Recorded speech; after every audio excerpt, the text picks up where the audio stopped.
Good evening, everyone, and welcome to the zoo. The minions with me this evening are Jen Hello. and Tier. What up? Traveling exhibit, Car. How you doing? And as I am once again stateside, and it is a Friday, I'm the keeper for this evening, Sanguine. How are all of you doing tonight? It's I'm fucking good. cold where I am at. Where I'm at. Are you I also am in the schizophrenic mode where every time you get warm, you take something off and then you're like told to your face, no, it's too cold?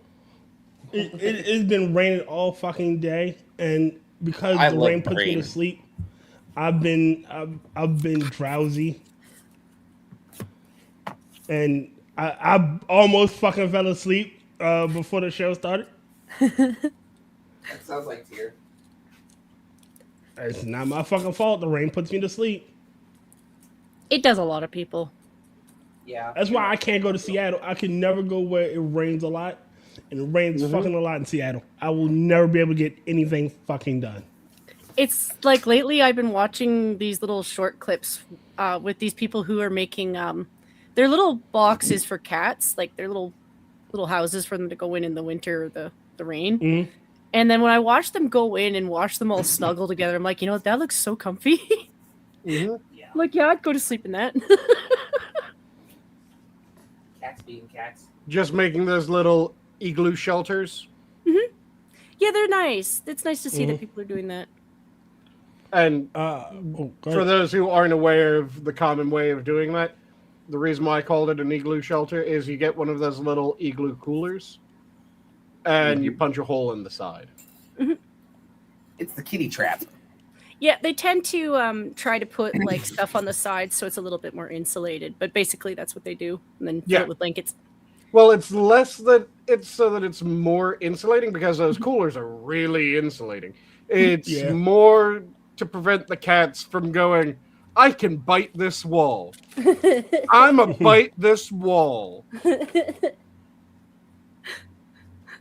So you put other shit on the inside to keep them from being absolute little tards and trying to eat the fucking walls. Cats will eat anything if they're put in front of it. Welcome to Cats. I have two cats myself. I know. Cats are not complicated beings, not in the slightest. They are not. And they're affectionate. People who are like, no, they're not as affectionate as dogs. I'm like, they're just different. They just do it different. They have their own kind of affection. Is what it is.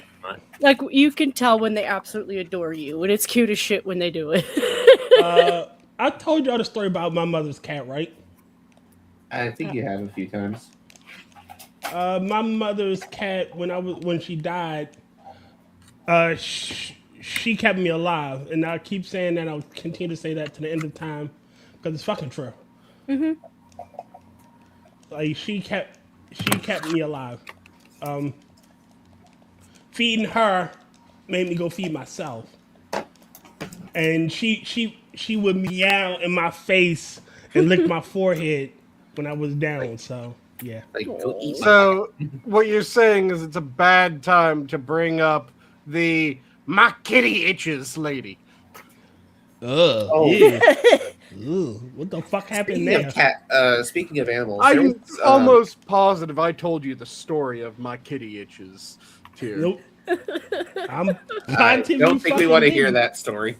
It's funny. It was when I was an EMT, and I was sent out. You sure I never told you the pussy shouldn't story? No. Okay, so I was an EMT, went out for a call. Thankfully, my partner was the one taking this call, so I got to laugh at her the entire fucking time. But we get sent out. It's just a transfer from one facility to another. Happens a lot. We get there. It's this old as hell woman with a attendant nurse that's riding along with us. So we get there at the first facility, and we hear someone raising absolute hell. I look over at my partner and I go, hey, what are you willing to bet? the lady raising hell was our client for the day. And we go back. She's giving the nurses all kinds of shit. The nurse that's her travel nurse is fucking done with the old woman. Just trying to stay decently far away from her and like looking at her watch going, I can't wait to get back so that I can clock the fuck out and get the hell away from this goddamn woman. So partner gets all the paperwork ready. I'm getting the stretcher ready to transfer the patient over. Partner comes in to say hello to the patient, and the patient looks her dead in the eyes and says, my kitty itches. Wow. That's like... And my partner goes, what? And the old woman points at her crotch and says, it itches. Okay. Scratch it. No. What the Scratch fuck? it. No. Come on, scratch my kitty. No. And then she goes completely blank-faced for a moment and goes, oh, I'm shitting. What the fuck? Was this lady on meth or crack? And then looks my partner dead in the eyes and says, and I'm not talking normal shitting. I'm pussy shitting. What the fuck? This is just getting worse and worse. And I'm trying to maintain a professional face as my partner's just like, what the fuck is going on? It itches! No, I'm not scratching it. Scratch it! No! So, how high was this lady?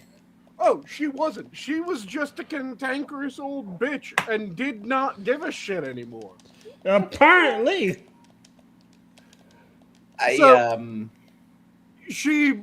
We get her transferred over to the stretcher after the nurses get her cleaned up from her shitting. And apparently a pussy shitting. Yep. Her apparently pussy that's shit. A thing. I didn't know. Get her transferred over, start wheeling her out of the facility to the elevator so that we can take it down to get into our ambulance. And as we're doing so, she's still just, come on, my kitty itches. No, I'm not going to scratch it. Scratch it! No, I'm not going to scratch it. Well, my back itches. I'm not going to scratch that either. You can scratch one or the other. One of them's getting scratched. Hey, Jen, do you want to weigh in on this one? Oh, I've heard it before. I thought it was hilarious. I mean, it's gross, but it's an old lady. If you've ever been to an old folks' home, a lot of elder people are normal, and then some of them are just like, what? Oh, what happened to you in your life? You haven't been to the proper old folks' homes. A lot of them are this way. Yeah. Most of the ones I've gone to have just been quiet and absolutely just done with the world. You didn't go to the ghetto old folks' home, son. Again, I'm still trying to figure out how about I'm pussy shit. I'm just. Yep. So she's just screaming this as we're wheeling her down the hallway. People are looking. My partner's trying to just not make eye contact with anyone that's looking over at us. I'm at the back of the stretcher, so no one. My partner can't see my face. The patient can't see my face. The travel nurse can't see my face. I am just damn near silently laughing the entire fucking time that I'm wheeling this patient down the hall. As she's just continuing to scratch my back, scratch my kitty. Come on, it itches. Jesus Christ. And I would say that the voice is nothing like hers. The only difference is that she has the same exact intonation. It's just a couple octaves higher. I remember when they first invented chocolate. But it is still, come on, scratch it. That is the tone that she's using the entire fucking time. Sanguine, I don't envy you. So we So you got get to you got a former EMT here. we get to the elevator. My partner gets on a pair of gloves because now we're in the elevator. No one can see. And she goes, okay, lean forward. You're going to scratch my cat? No! I'll scratch your back. Aww. Partner scratches her back. She acts like a fucking bear, just What the fuck? on the fucking hand of my partner. And my partner's just looking absolutely disgusted with her own existence. So we got Sanguine, who's a former EMT. Tyr, who is a current TSA panty stealer. No, I'm not a panty stealer. And I'm a former corrections officer. I do not steal panties, my good sir. I check bags. There's a fucking huge world of difference. I bet you have He's seen not some shit. stealing. I've seen some It's shit. confiscation. There's a difference. Oh yeah, Is yeah, that- that's right. He confiscates. There is a world of difference, and I would appreciate that you recognize it. He allegedly confiscates panties. I don't confiscate panties, I said allegedly. but I don't have the war stories of say So Okay, what is the weirdest thing you've ever seen in somebody's bag? that's a fucking Loaded question, I know. define weird. And yes, you won't have to define it because how many Coke cans thick? I was gonna say something along that line. I've seen a gut buster. Yep. Jesus. You've probably I've seen seen- the Simeon, huh? I've seen a gut buster, and I've seen a. Look, we have what is called a dick bag. A dick bag God. is when you have a bag of dicks. Obviously, the reference to No. I'm not talking about like a book bag of dicks. I'm talking about a suitcase of dicks. Mm-hmm. And every so often, we'll get a dick bag. Now, 9 times out of 10, it's usually military. Sometimes it's military, people. Military bags, like military duffels. It's not a complete dick bag, but there's enough of them in there that's like, oh yeah, okay, she's going away or that person's going away, and then you read the name and it's a dick. Then. But then you got those suitcases of domestic flights. And So you did like, you find out where the convention was? yes, apparently it's in San Francisco. That makes a lot of sense. You know what? That doesn't surprise me. That tracks. It shouldn't. It definitely tracks. I mean, then again, Oklahoma did have a sex toy truck tip over and a lube truck tip over like a week later. A what? Okay, so about a year or two ago, there was an accident that was on the one of the highways here where I live, and it was one of the trucks that it was apparently full of dildos and sex toys of all kinds. And about a week later, either a week or later or a month later, I can't remember, the truck that had tipped over was also a lube truck. A truck full of lube. They got it cleaned up, of course, but Okay. I just find that funny. I don't know why. I wouldn't find that shit funny. Well, the truckers were fine. Everything else wasn't. You just Let's just say imagine. they were- Just imagine the cleanup. I did. It was like P. Diddy's house.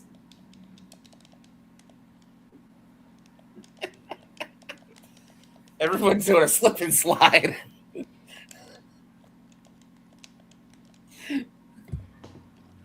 You ever played slip and slide with a vehicle? And Rotten says apparently he once saw a big black dildo sitting in a metal Corona bucket on the one dorm inspection he helped with. Apparently, it was a known thing for that dorm building. Was it the communal big black dildo in a Corona bucket? Or was this just one person that lived in that dorm building that everyone knew was kind of a freak? I'm pretty sure it was the one. I'm pretty sure it's the latter. Yeah. I'm worried that it's the former, though. Yeah. Also would be true.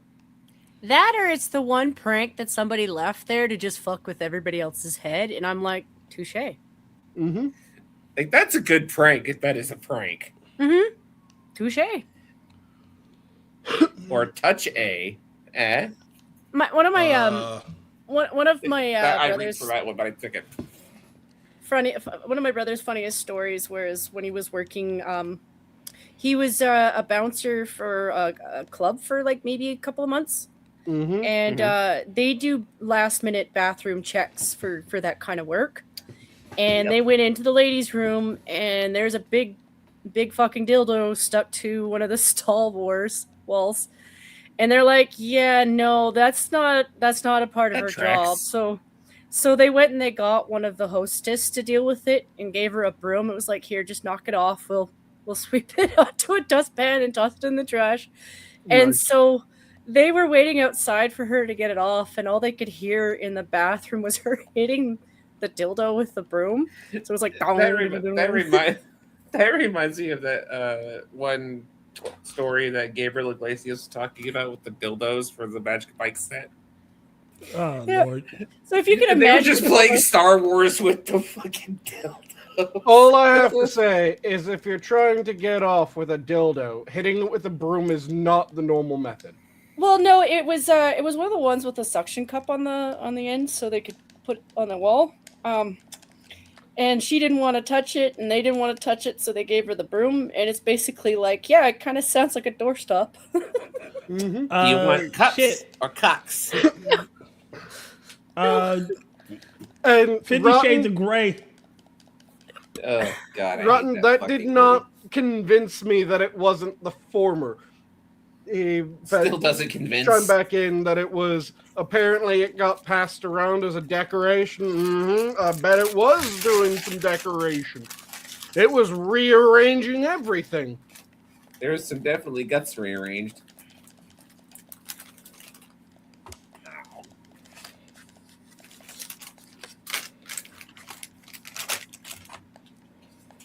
And Luffy but says, no, there's some funny stories I told about you not to shift the worked. lube truck into 5th gear. What you say? Luffy said, Tyr, I told you not to shift the lube truck into gear 5. Baby, I'm sorry. I was trying to get there faster. You started doing those things. You know how I get when you do those things. Ow. Y'all just don't understand what me and Lodi got going on. It's okay. I don't want to. It's special. And it requires a truck of lube, apparently. It does. I mean, you could have asked Diddy. Muslims have the truck of peace, but me and Lodi got the truck of lube. So did Diddy, but that didn't work out very well.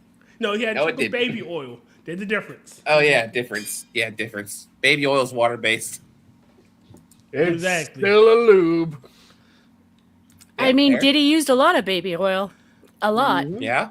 His house was a slip and slide, is what my impression is. For everything we know. Oh, yeah, I say the joke and nobody laughs, but when Jin says the joke, everybody thinks it's funny. Well, you know, the house is a slip and slide. I seriously used the slip and slide joke for the Oklahoma Highway, okay? But that's normal. You're expecting a road to be sometimes a little bit slippery. Well, I'm from Canada, so I expect it to be sort of slippery because of ice, you know? But Diddy's house being like so full of lubricant that he could have run his own business out of his house. Like, that's special. It turned into a water park at that point. Yeah. God, that'd be gross. Oh yeah. You do not want to imagine the smell. No. No, you do not. So, I got a question for you. Since we talked about this old lady, did you hear about the old lady that attacked the person? Attacked The Tim Hortons lady? There you go. You'll have to get closer to your mic again. Sorry. She attacked the worker at Tim Hortons and died. I think it was her fault. Like when I rewatched that video, because that's what you should do, actually watch the fucking video. I don't think it's okay that she died, but nobody told her to get that aggressive over a mix-up on an order. yeah. They would have replaced it or given her money back. All she had to do was calm down and wait a few minutes, and she'd have been fine. Entitlement. Like at her age, she Tragic should. case of entitlement. So I am in the category of like I do actually really show a lot of respect to my elders. I do.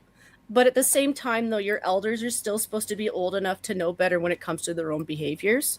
If they're mentally like a child, their children should be taking better care of them. If mentally they're not capable of holding their own temper and they're aggressive like that, your kids should be watching out for you better. Like, I watch out for my parents. Thank God they're mentally sane, so I don't have to do very much. I'm kind of a lazy kid. But I watch out for my parents because, yeah, they're elderly. You know, So I don't want my dad I'm wondering if I wonder if you guys agree with me on this one subject here. No. So in people general, I who just have disagree with you. so people who have service dogs, right? Mhm. These dogs are doing a job. They're doing a function. Mhm. And when people who have kids want to pet said dog, the owner of said dog says no. Mhm. The parent of kid would spit and kick and hit the dog. Then they should be charged with assault. Yep. Yeah. 110% they should. I'm sorry. I don't care if you are so entitled that your little crotch goblin wants to touch and pet a working dog. Try that with a There's cop dogs. dog. Like, they'll No, you bite your cannot hand pet off. the dog. Like, there's just, if they say no, they mean no. Yes, And it's sad. you shouldn't be touching the dog in the first place. They're a work dog. Mm-hmm. Yeah. I'm okay with people asking if they can touch the dog. Yeah, Because- and then when they get told no, they get pissy. Yeah, like I said, I'm okay with them going, hey, can I touch the dog? That's no problem. That's perfectly fine. You should be allowed to go, hey, can I touch your dog? And shouldn't get in any trouble for that. Throwing a bitch fit after being told no, that's where they fucked up. Mm-hmm. And the moment that you hit a dog, yeah, you don't count as people. Yep. And I saw the most wonderful dog today at work, and this lady had brought this dog in, and this dog had a like a bag wrapped around its leg. Mm-hmm. The dog was a shelter, like a rescue dog. They foster dogs. And this lady, she said that the dog that she had got had been shot multiple times. And he was just the sweetest freaking dog you've ever seen. Mm-hmm. And we're talking like he's a trooper. He's limping on the leg, but he's still working on it. Mm-hmm. But oh my god, that dog was the sweetest thing I've ever seen. Mm-hmm. Dog can be cute, sweet. That's actually what makes it worse. Is there's so many dogs where they've been treated so badly, and yet they're still willing to forgive humans. It's just as long as you're nice to them, you feed them, you cuddle them, you love them, they forgive you. Oh, absolutely. We don't deserve animals. No. That's why I when Muslims say you'd rather have your dog than help a Muslim, like I would. Yeah, absolutely. No, That's like you would take care of it. Like this is why John Wick had the most valid crash out. The dog loved me, you didn't. So I'm choosing the dog. It doesn't mean I don't respect or love other humans. It's just other humans aren't inclined to love me as much. That's truthful. Like you guys heard about the Jewish congressman getting in a load of shit a while ago, right? What happened? Are you familiar with Randy Fine? It sounds familiar. I think I've heard of him. So he's a Jewish congressman. And in New York, there's a large number of Muslims that are trying to get it so that dogs are banned from New York apartment buildings, as well as a bunch of restaurants and shit ton of other venues that currently dogs are allowed in. Because in Islam, dogs are unclean animals. Well, that and they Somehow that and a dog tattled on Muhammad when he was in the middle of making it with his gay lover. Yeah. What? Really? Crazy, interesting. Yeah, you got to read more of it if you can. No, I want to read. I would rather burn one than touch it. There's a possible reason for the dogs being forbidden when it comes to Islam, because an angel wouldn't show up when there was a dog in Muhammad's home. And the angel is described as looking like one of Muhammad's friends.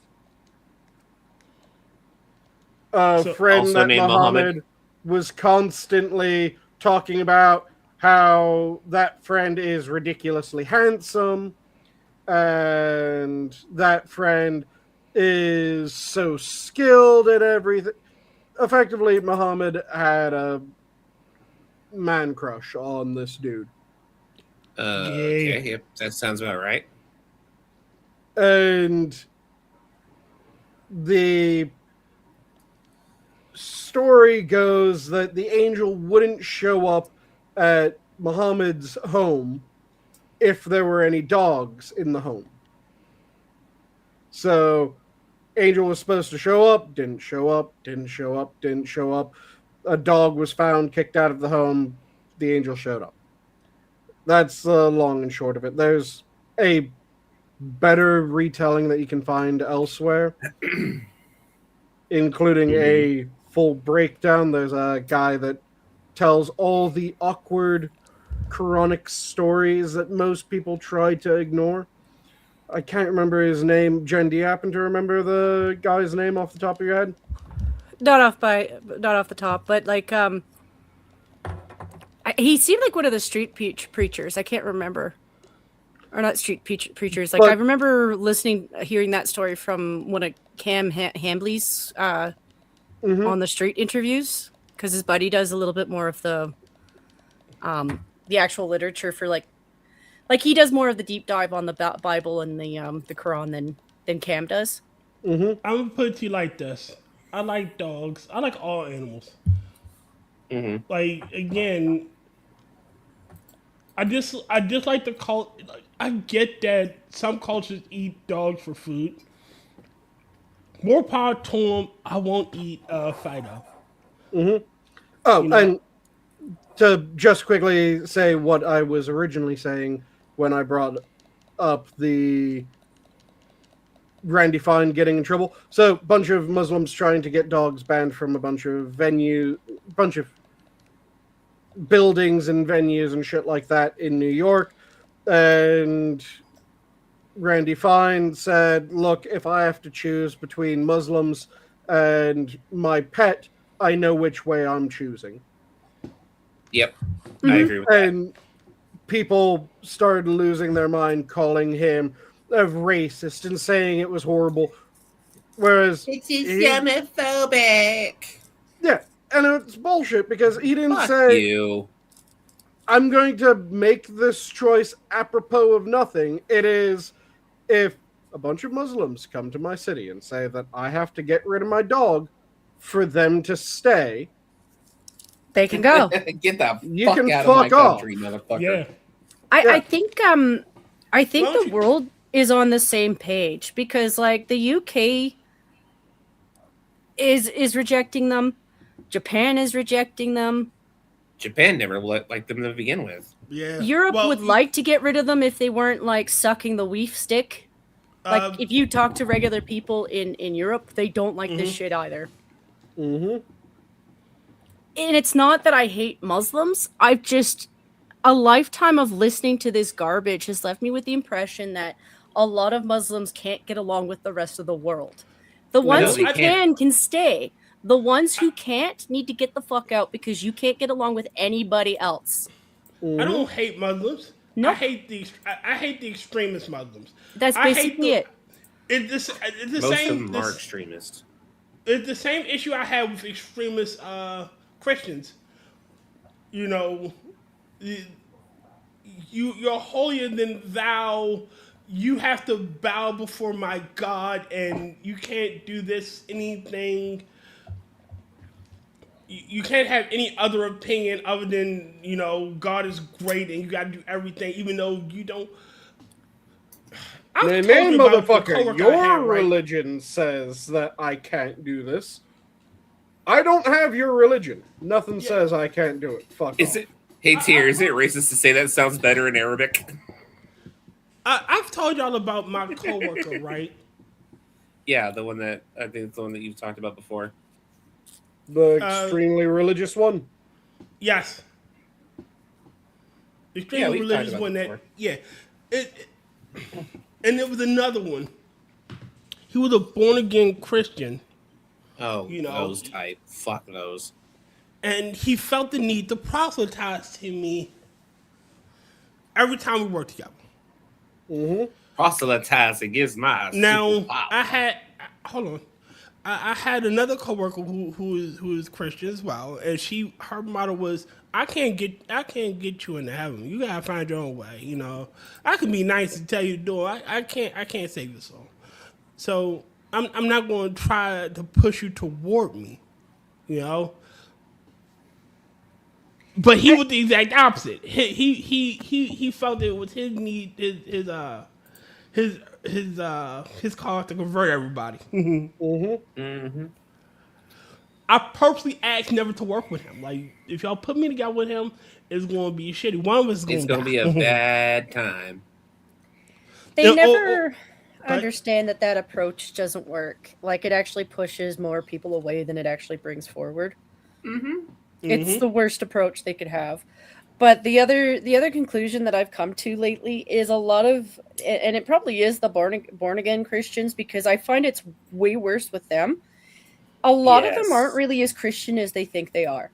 Like they really aren't. They're LARPing half the time. They don't know the shit that they're talking Yeah. about. And they're grifting. They're Holy shit, grifting, they're they- grifting. Like if I were to take the piss out of Melanie Mack as like an example, I still wanted to tell me, what Bible are you reading from? Because it sounds like the Mormon one. That's like, I'm not saying they're not Christian, but they're not really Christian. They're their own thing. No, you're not wrong. And it's like this. It's like their own internet Bible that they keep repeating the same bullshit over and over again, and it just drives me fucking crazy. And it's like the whole Christ is King motherfuckers that I keep getting all the damn time. Which like- is worse because when I talk to when I talk to people who are genuinely Christian, I'm actually more inclined to pick up stuff from them because sometimes it's just advice that they take from the Bible. Because that's what a lot of the Bible is, yeah. is philosophy and concepts. And I don't mind that. Like, if you're giving me good advice and it's actually legitimately good advice, like don't lie, don't steal, don't cheat on your husband, that kind of shit, that's good advice. Don't murder people. That's good advice. But, Right?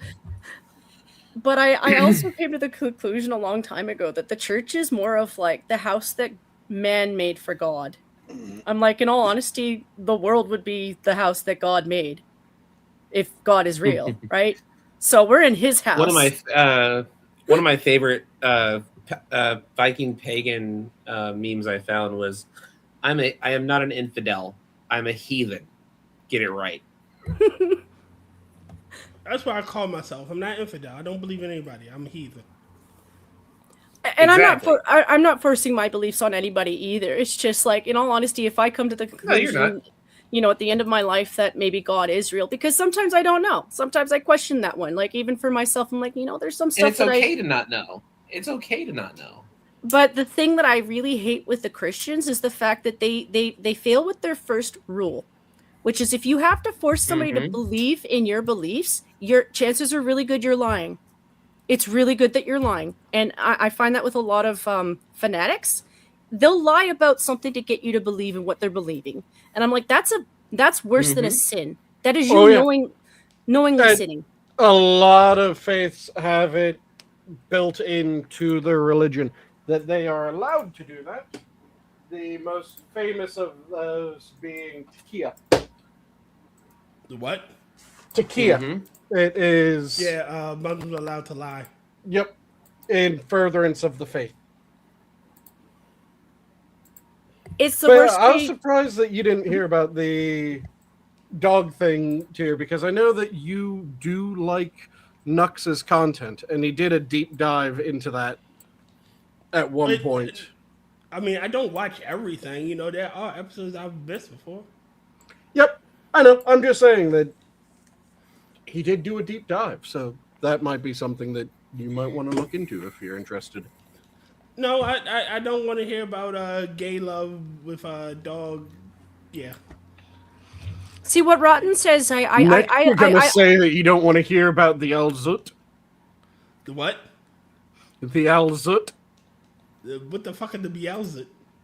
The Alzut were a tribe of black men that most likely reduced the volume of Muhammad's farts. What the fuck? Yeah, I'm agreeing with. Why does it sound like a freaking? Yes, I'm a powerful warlord, and my farts don't stink. No, it's not that they don't stink. It's that it kind of sounds like. Yes, because that's what I'm doing. Rotten is correct here. Rotten is correct about the church thing, because the founding fathers, our founding fathers in the United States, they did not worship at church. They did not worship. They didn't proselytize to get people to join them in their Christianity and all that and everything. They worshipped in their own homes, like. Except for Ben Franklin, he was actually a known pagan, but I mean, hey, more power to old Benny boy. He was having orgies in his basement all the time. That's what that's a fact too. More power to Benny boy. He was getting more ass than a toilet seat. Dude wrote a paper just extolling his love of older whores. Yep. It was mostly old women, too. But, yeah, older whores tend to be old women. The older, the better, the drier.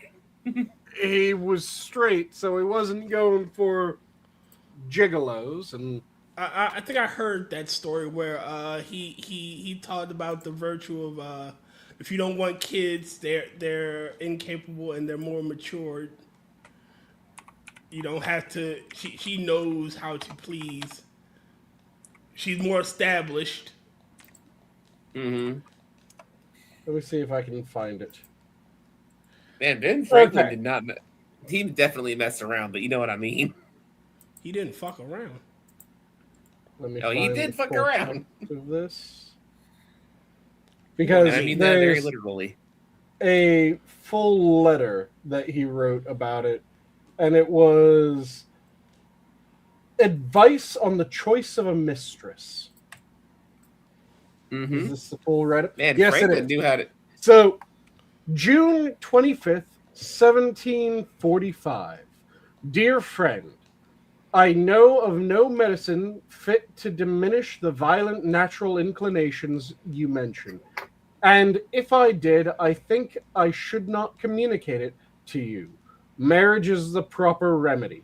It is the most natural state of man, and therefore the state in which you are most likely to find solid happiness. Your reasons against entering into it at present appear to me not well founded. The circumstantial advantages you have in view by postponing it are not only uncertain, but they are small in comparison with that of the thing itself. The being married and settled. It is the man and woman united to make the complete human being. Separate, she wants his force of body and strength of reason, he her softness, sensibility, and acute discernment. Together they are more likely to succeed in the world. A single man has not nearly the value he would have in that state of union. He is an incomplete animal. He resembles the odd half of a pair of scissors. If you get a prudent, healthy wife, your industry and profession with her good economy will be a fortune sufficient. So this continues on, and then it reaches. Then I repeat my former advice that if all your amours, you should prefer old women to young ones. You call this a paradox and demand my reasons. They are these. Because as they have more knowledge of the world and their minds are better stored with observations, their conversation is more improving and more lastingly agreeable. Because when women cease to be handsome, they study to be good. To maintain their influence over men, they supply the diminution of beauty by an augmentation of utility. They learn to do 1,000 services, small and great, Exactly, Rodney. and are the most tender and useful of all friends when you are sick. Thus they continue amiable, and hence there is hardly such a thing to be found as an old woman who is not a good woman. Because there is no hazard, number 3, because there is no hazard of children, which irregularly produced may be attended with much inconvenience. 4, and through more experience, they are more prudent and discreet in conducting an intrigue to prevent suspicion.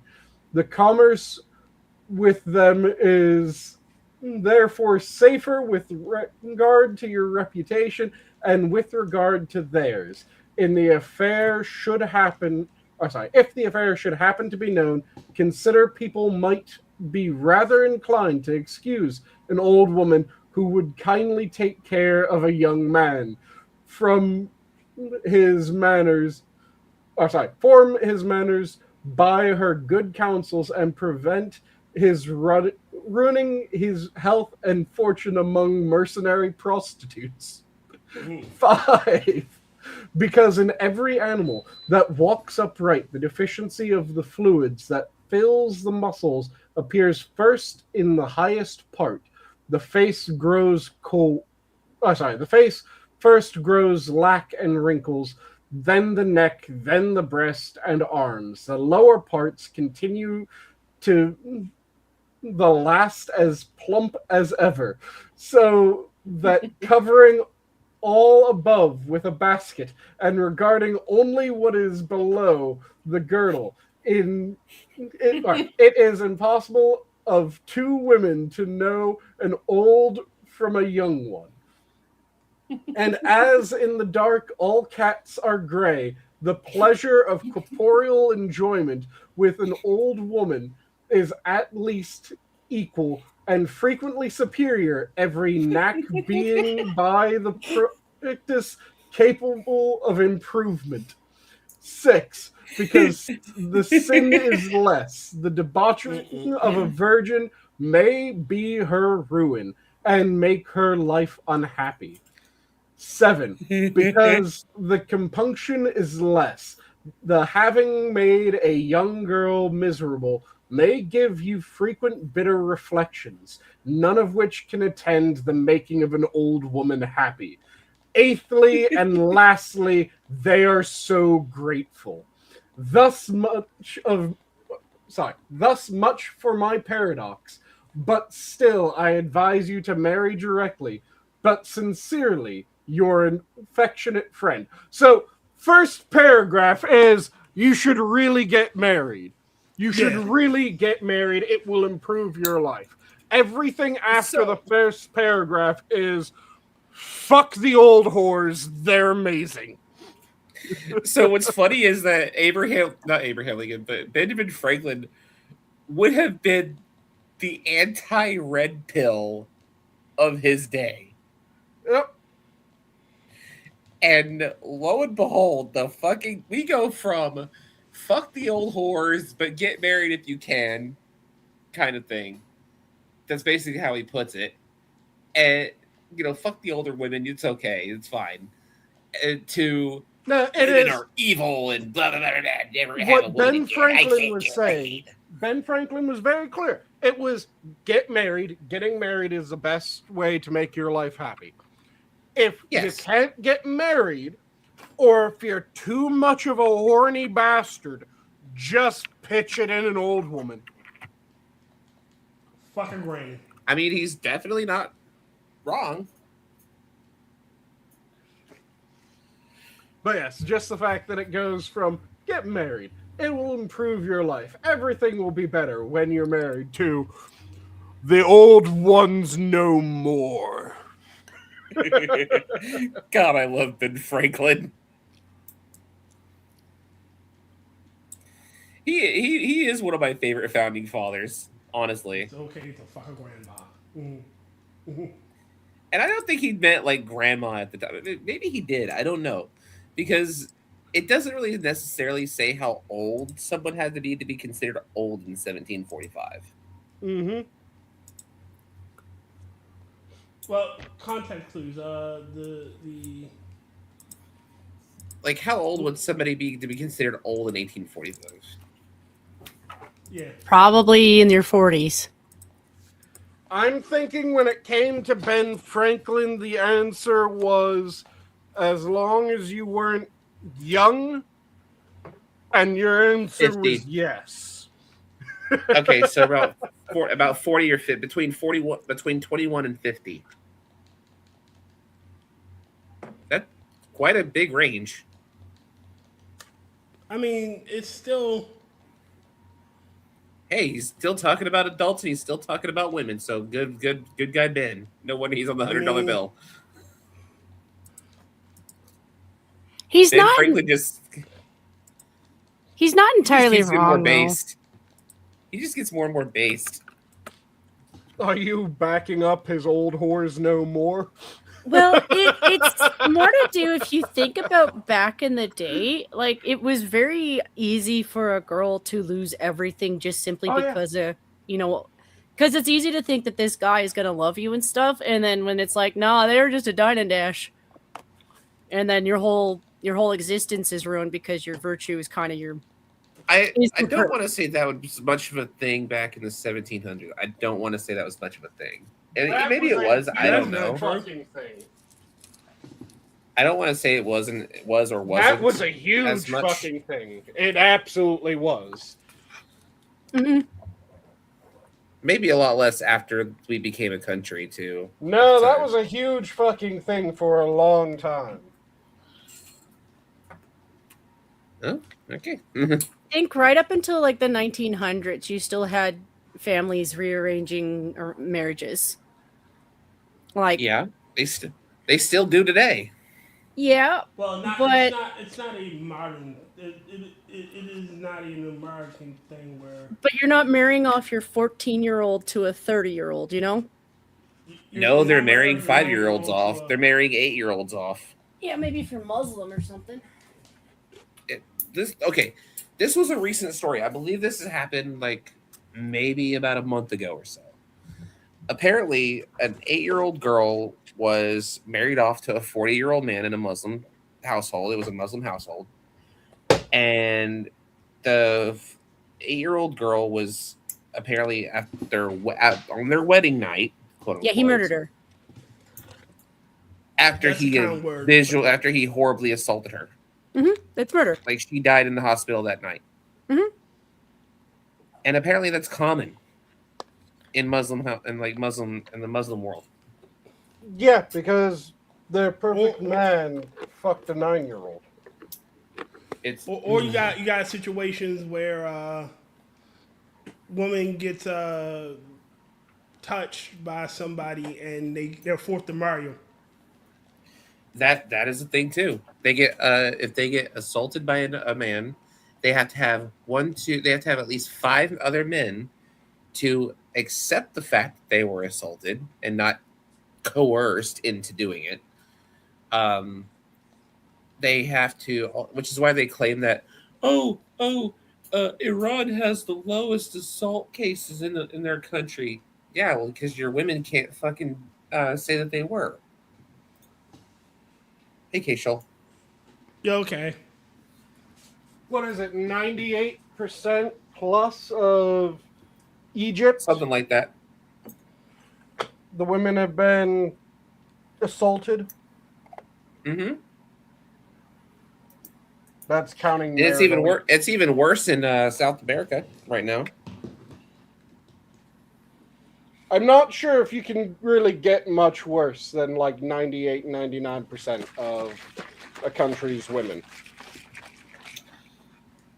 Well, it could be 100. Shit. Yeah, you can get 100, but They're about the same actually. Yeah. that's not much of a change, as dark as that is. You know, I wonder. I always kind of agree with Buff on the, habitual line crosser's character for Buff when he says, "You know, I wonder if we drop the atomic bomb on these countries twice, like we did to Japan, they'll actually come up with their own anime." Mm-hmm. Because it didn't take long for Japan to really do that. Well, Japan was making freaky shit beforehand. Oh yeah, they were making playing cards and shit before that. Oh, do you guys know about the dream of the fisherman's wife? I've heard of I it. did not. So, you know how everyone makes jokes of haha tentacle porn, right? Yep. Yes. The dream of the fisherman's wife is a yuko-e print. So, yuko-e is woodblock prints. Woodblock art, yeah. They carve each woodblock, make a stamp, and then they stamp the actual picture down. It's kind of like Scrimshaw for us. And Brits. Dream of the Fisherman's Wife is a yuko-e print from 1814 depicting a Japanese woman in an amorous embrace, shall we say, with 2 octopi. Dream of the fisherman's wife. Tears looking. He's doing his research for later. Yep. I heard him typing it out. I didn't fucking stutter. I'm curious to know. One of the And here, I thought I octopi. was the kinky one. One of the octopi is muff diving. The other one's Frenching her. And no, we're not talking about the guillotine. Yep, one is diving the muff. Yeah. Oh, we love you, Tear. The fuck? I was curious. Jesus fucking Christ. Sanguine described something I want to know if it fucking exists. Jesus. Yeah. If Sanguine is describing it, he's literally not lying. In Again, great you can- detail. All right, you can describe something and still be like, okay, I want to see what the fuck that looks like. And it's ancient Japan, so it's ukiyo-ed, and I like ukiyo-ed art when it's done. So Jesus. there's a difference Can't between see anything. Sanguine and Mitch. Sanguine will describe something in great detail if it's a true thing, and Mitch will describe something in great detail if it is a fantasy setting or a horror setting. Mm-hmm.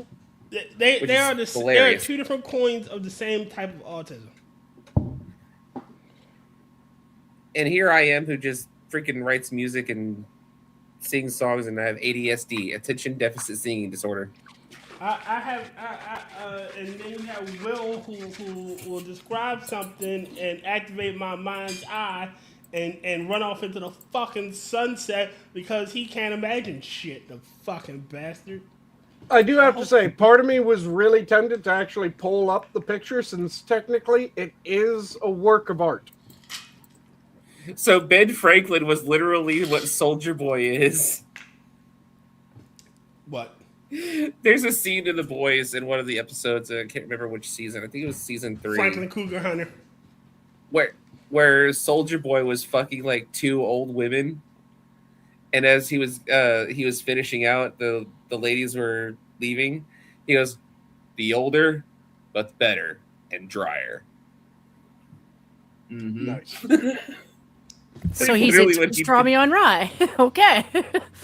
Yep. Also, he's into Firecracker too, so that's fine. I've never seen The Boys. I don't intend to see The Boys. They've got more. They've got lots of clips that are funny, but it's basically. It seems like the director was like, "I'm gonna make this about calling out Trump and destroy Yeah. this show by making it about calling out Trump." Even though the main actor was like, "Don't do that. Please don't do Dude, that." okay. I love all the actors involved. All the actors were acting their ass off to spite the direction that Kripke was doing. And I give props to Anthony Starr. He did wonderfully until the end. And especially Carl Urban, who's never done a long form series like that.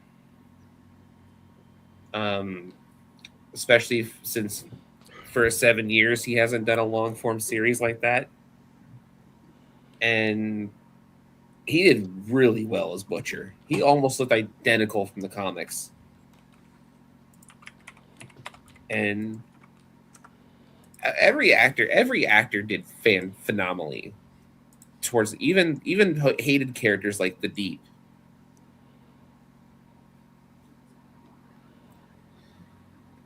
Which is just an Aquaman ripoff. Mm-hmm. Well, so all of their caricatures are basically like, what if celebrities had superpowers?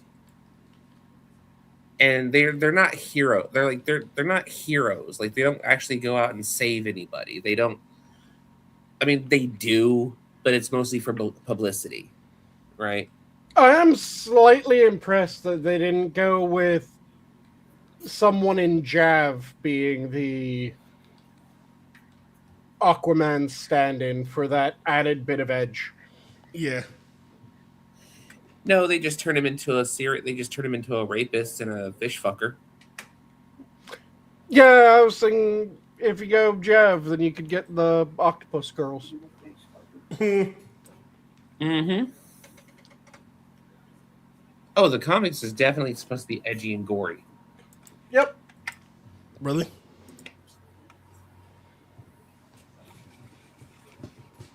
Again, good.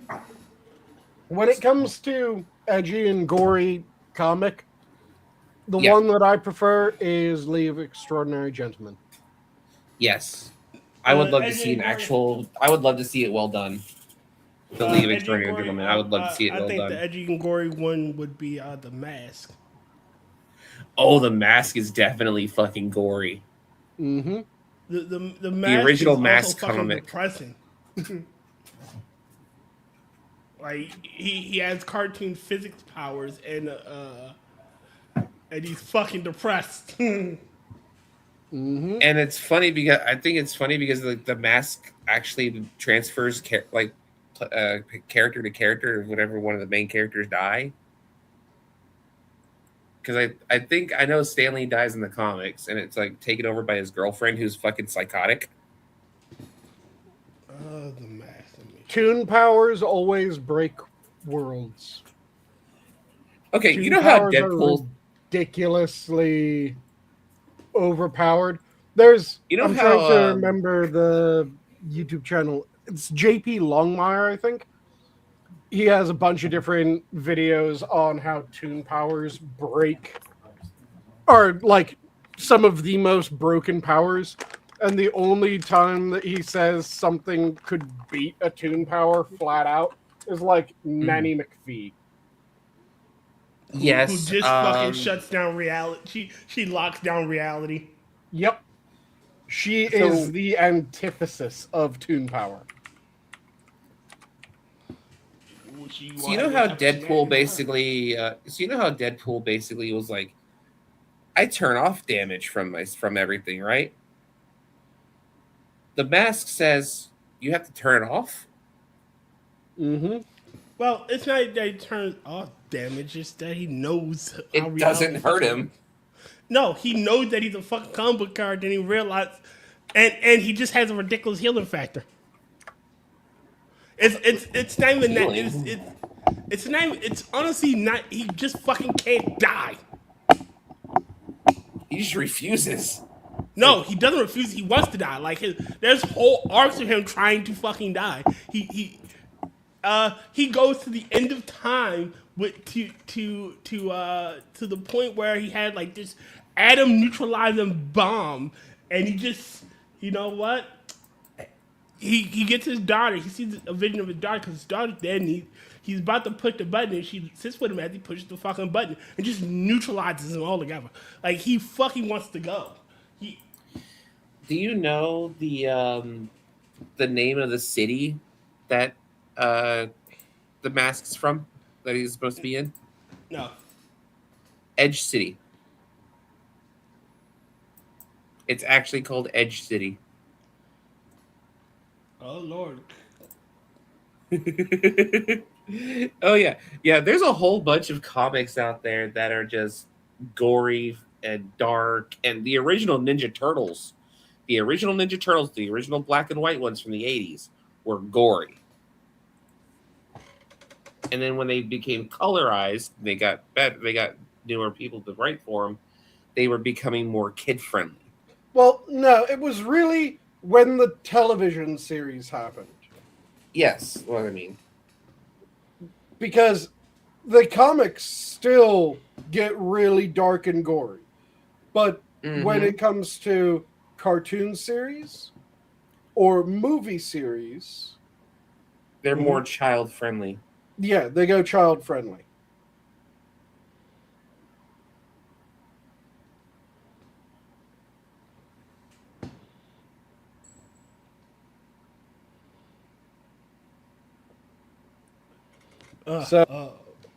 That tends to be the breakdown, because in the comics, I think they still do really fucking dark. Are you sure nowadays? For Ninja Turtles, yeah, the last run was fucking dark as hell. Have you read the last Ronin? I have read a couple of bits of it. I have not been able to read the full thing, but I know about it. The last Ronin is dark, and I'm glad that it's not of all the ones to fucking survive. It is Mikey the clown. The clown is the last Ronin. Yeah, well, he's the heart of the turtles. He's the heart. Yeah, but it's the fact that everyone else is dead. All his allies are gone, and he's on a rip-roaring terror revenge. And in the end of it, he fucking commits seppuku because he's achieved vengeance. He has no other reason to live. Yeah, that's the last Ronin series, right? Yeah. Yes. Yeah. And it proved that Mikey is the ultimate fucking survivor. He's also he's also the proficient in all of his brother's weapons. All of them are proficient in all their other brothers' weapons. Mikey just has amazing fucking control. That too. He's goofy because he has. I think he's goofy because it's like a coping mechanism or something for him. No, all right. So All right, it's easier to get the breakdown of based on the weapons they use. Mike Raph is the more aggressive one, but his weapon is a defensive weapon. A sai is used to deflect. It's a blunt edged weapon, a blunted weapon. It's not used to cut and slash. Leo is the leader, and he has the only edged weapons, and that's because sometimes the leader had to make the hard choice. Donatello, the most intelligent and the most tech savvy, has a wooden fucking stick. Completely, totally opposite of his personality. And then Mikey has nunchucks. And what do you need when you're using nunchucks? Focus and control. Scatterbrain Mikey has to have focus and control. And he does that well. And he's still a scatterbrained jokester. Oh, yeah. And he's the youngest. He is the youngest. I think, is Raph or Leo the oldest? Leo is the oldest, Raph is second. Okay. It is literally Leo, Raph, Donatello, Mikey. Donnie and Mikey. Yeah. And wasn't the death of Donatello just a couple years ago as well? Mm-hmm. Yeah. And that's a fucking dark moment. He gets beaten to death with sledgehammers. Ooh. And then he dies. They manage to revive him, and they have to use cybernetics in order to actually get him to be able to do anything again. I think that's one as a reason middle why. child, that sucks. And then even after he's patched up with the cybernetics, he has severe PTSD. Mm-hmm. Like I said, the comics are still dark as shit. Mm-hmm. Yeah. It's just the cartoons, they were made for kids. And the movies were made for A general audience. general audience. Yeah. Mm-hmm. So it has things that everything is kind of in the range where it can be seen by kids, though not everything is fit for kids, if that makes sense. And then Seth Rogen made it black and gay. It's kind of like how old school Disney and old school children cartoons were. Yeah. Where a kid can see all of it, but some of it is the pink elephants on parade. Mm-hmm. Which was, a reference for fucking being drunk. Yeah. Yeah. Or there's a shit ton of really dark moments from various old school cartoons. Or Dumbo was full fucking great. Of Watership Down. Well, wait a minute. I'm going to counter that one. Watership Down was not meant to be a cartoon. It was not. But it was the best medium for the book. Watership Down is not a child-friendly book. Oh no, it isn't. But Watership Down is a because it was a cartoon. It was marketed as a kids thing, just like Charlotte's Web. Wild. Charlotte's Web. It had this light tone, this cartoony feel, but it's not a kid's story. It is literally about two animals trying to survive, and then like the main heroine fucking dies. Like she has to die because she had to give birth to these kids. And then they make a fucking sequel which didn't need to exist. Like Don't remind me. It's like Secret of Nim. Nim was not Secret of Nim. Secret of Nim. It had this cartoon feel. It is not a kids movie. It is not for kids. Never-ending Story also has a really good moment of most of it great for kids to watch. The fucking swamp. I actually kind of disagree with you a little bit though, Tyr, because it's not that kids can't understand darker or more complex topics. Adults are lazy and they don't stop and have a conversations with their kids afterwards. A lot of kids absolutely grew up with darker content than what we have. Like if you look at all the old stories we used to tell children, they're all dark. Well, no, all right. And so I stand by my we need to get back to scare the shit out of kids sometimes when it comes to kids content. I want there to be, in every kid show, in every thing that is made for kids like that, every Disney movie, every like the thing that reason is completely marketed, I want there to be the Swamp of Sorrow. I want there to be Pink Elephants on Parade. I want there to be Hellfire. Hellfire was it's one of those things where when you realize how much we've been babying the kids and you're like, why are they yeah. all mentally retarded? It goes to something as simple as the parks we make for the kids. The ones we grew up with were a little bit hazardous. Yeah. Oh yeah. You could absolutely we burned our ass in the summer every year. But if you look at the No current sign, ones yeah. nowadays, they're meant for like elementary kids, like 4-year-olds. And you're like, okay, this DZ. you know, like Oh, 10-year-old kids don't want to play with the stuff that the 4-year-olds are playing with because it's boring. That's why we climb trees and buildings and shit and put ourselves at risk because we're in exploration That was mode. fun. Yeah. All right, It was fun but back I want then. to I want to point to a saying. All right, Watership Down was never made for kids.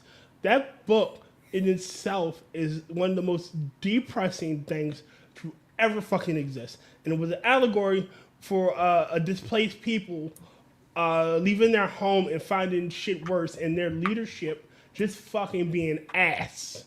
Like it starts off with like their god, oh yeah, I created you, but you started fucking around. So I'm gonna give you like $1 billion. Everybody's gonna say fuck you and try to kill you. What the fuck, man? Why? Because you won't control your people and they're starving. So now they're gonna eat you. The fuck? All right, okay, fine. I'll take pity. Here, I'm gonna make you run fast. You can hear it long, and you can go. But that is how the book and the movie starts off. It is telling you instantly, yeah, you're fucked. It's like those parents who took their kids to see Sausage Party. Again, another goddamn Seth Rogen fucking piece of trash. They took their kids to see it thinking it's going to be a child-friendly thing about food orgy. And it was a fucking raunchy ass rated R movie because parents refused to see labels, signs, or read the rating of a goddamn movie for once. So the thing with the first story on the Watership Down, I call that English autism. Because if you know anything about rabbits, they are the other chicklet for the world. Between chicks, like birds, baby birds being like the first chicklet, the second one is rabbits. I get it, but the point that it was not this. I mean, because Rupert R. Kipling, even with his horrible fucking The Jungle Book, had some lighthearted moments. Oh yeah, but it was also hell. Well, Tarzan I mean, dark. if you compare it to the book, like if you actually go back to the book, like it's an entirely different story. Yeah. You know, that is a thing with Disney is they took a lot of really old stories that yes were still meant for kids and they babied them to the point where when you see the real story it's actually shocking. Oh yeah. Yeah, they kind of butchered Alice in Wonderland. Yeah. Basically every story that they've done they butchered. Like the Little Mermaid isn't supposed to be a redhead. She should have hair that's like sea foam. Well, she should in the original the version of Little Mermaid, she dies and becomes sea foam because she doesn't get the prince. Yeah, but I personally like the fact that they made happy stories, and I don't think that that's ruining the story. No. I think that it made it so that there's two versions. There's a happy version, and then there's the original version. I mean, I don't have a problem with. Then there's the modern version. Technically, the original Little Mermaid did have that. Like, there's one where she just dies, and then in the other one, it's implied that mermaids don't have a soul, and because she did all the things that she did, God granted her soul. So yes, she died, but she went to heaven. A lot of the times they do that. She They're becomes like, Sifa. I believe it was her, just like the original Han Christian Andersen tale. She fucking becomes Sifa. Mm-hmm. but you got to remember that Hans Christian Andersen took that from other people. All of his stories are reworks of other stories. You know, Fair enough. don't get me wrong. I respect his work too. Like it's still. That's why I say there's a dark version and there's a lighter version. But he also wrote the Matchstick Girl, where you know it's supposed to be a happy ending because she goes to heaven with her grandmother after freezing to death. Yeah. So. But yeah, I have no problem with the happy ending, and I really want a return to optimistic and happy storytelling. Me too. And this idea that, well, happy endings are so childish. No, fuck you. Happy endings aren't childish. The stories that some people tell in order to get happy endings are childish, but happy endings in and of themselves, not childish. A really good example of a story that has a happy ending that no one would say is a childish story, The Odyssey. Oh yeah. Before they decided to let Elliot Page play act as Brad Pitt. Who the fuck is hold on. Who the fuck is Elliot Page? Ellen Page. Fuck you. Your mother's first gift to you is your name. And you are disrespecting Listen, your mother if she wants to be the toxic version of what she thinks a toxic male is, she can have it. She's not a Brad Pitt though. Yeah, but if you want to talk about a classic story that has a happy ending, The Odyssey is one of the very few Greek myths that has a happy ending. Uh-huh. And I mean one of the very few. Yeah. I wouldn't call it a happy ending. Odysseus loses like everybody he set sail with. Odysseus comes back, finds his wife still loyal to him, his son still loves him, and he gets his family back. That is a happy ending in After he done After he done lost he lost all of his men, you know, and 9 times out of 10 to shit he fucking did, and then he sleeps around with like several witches and goddesses. Yeah, it's a happy ending. Yeah, not for the people that he went with. Name a different character from the Iliad other than Odysseus. To be fair, he could have come home to find out that Zeus tapped his wife and turned her into a cow. From the Iliad. From the Iliad. Oh, fine, you have me there. Cause damn near everybody, the Trojan War kills like 90% of everybody. Yeah, all of them, everyone dies. The ones that survive the war die in the most horrifically depressing ways. A really good example. Let me quickly double check because it's fucking Ajax gets gotten. Ajax. Well, both Ajax get got. There's Ajax the Great or Greater and Ajax the Lesser. So I need to quickly double check because I always conflate the two Ajaxes. And I think it's Ajax the Greater dies. Yep. Okay. So this is the one that I thought. So do you know how the two Ajaxes die?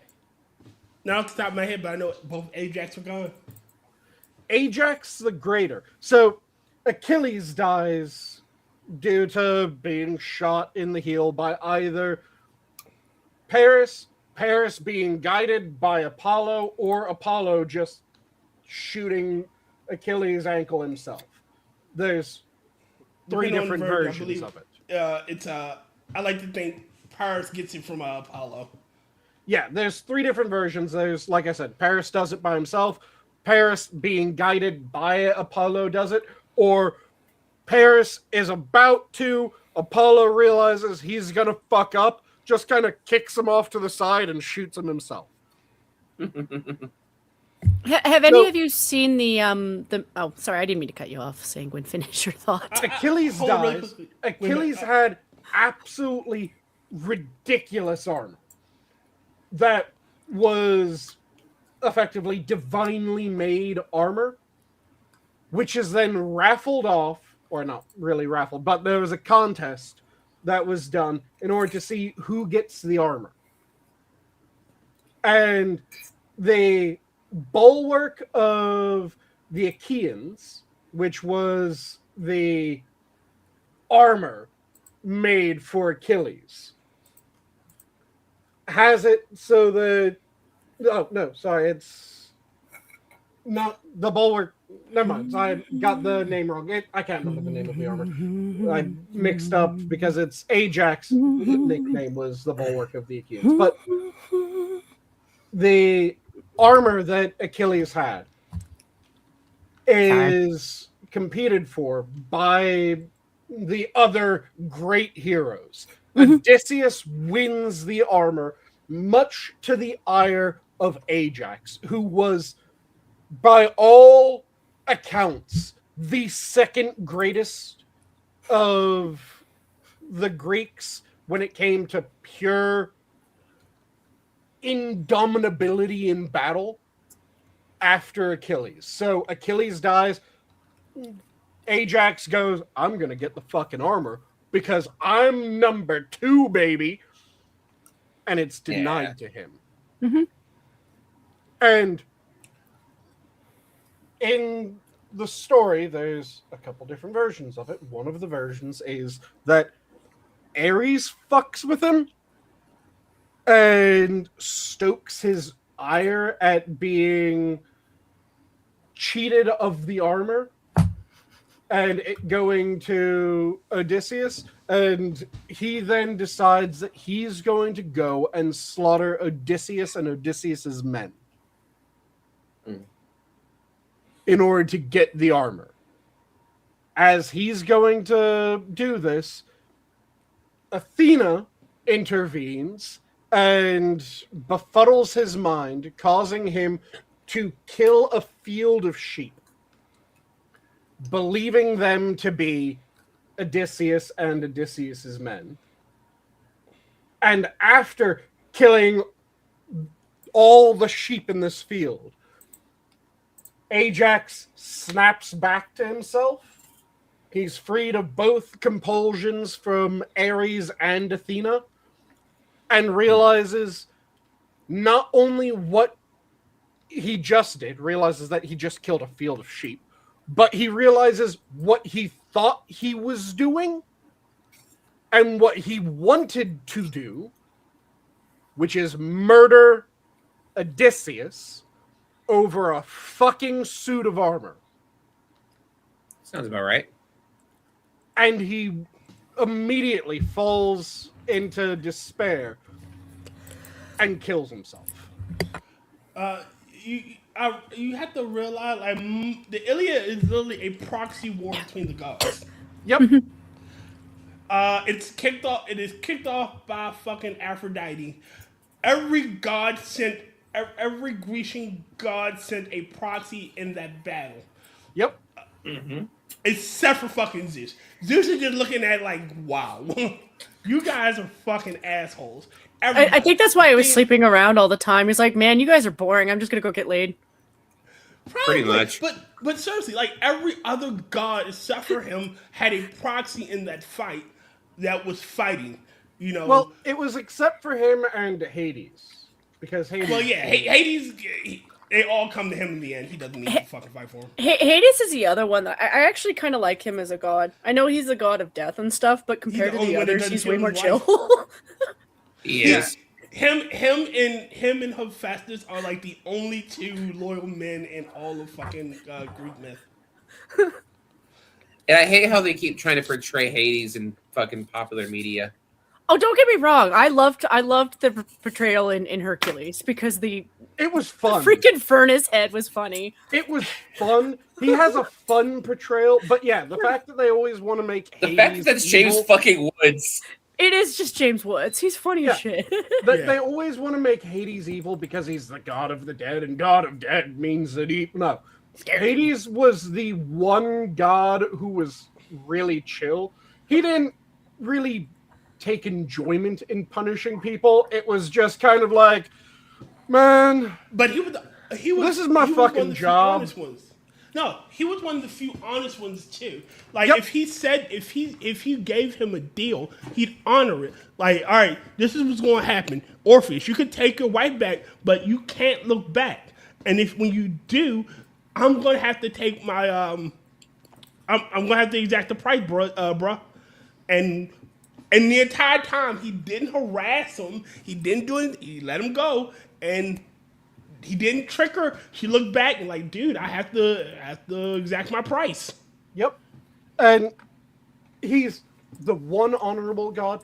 There's two different versions of Orpheus of Hades and Persephone. Mm-hmm. My favorite one is the one where it is less he just abducts and does horrific things to her. Because there's a version where it is, yes, he goes a bit crazy and kind of abducts her, but she's also kind of willing, rather than it just being mine now and taking her away. There's a version where she dies. Literally, it's again another proxy fight. Yep. And she dies.